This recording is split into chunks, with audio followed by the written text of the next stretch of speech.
రహస్యం తెలిసెని క్షణం ప్రపంచం పరమ వికృతం ముసుగు తీసి చూస్తే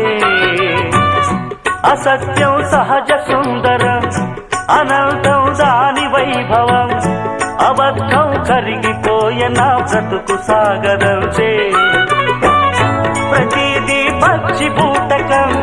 నిజం ఒక నిత్య నాటకం మనస్సొక పాడు కీటకం ఇదేరా అసలు కీలకం వ్యాపారం వ్యవహారం సంసారం శృంగారం అంగట్లో ముంగిట్లో అన్నిట్లో అసత్యమే ఇనుప కవచం నిజమంటే నిప్పే కాదా ముట్టుకుంటే చుట్టుకోదా మంట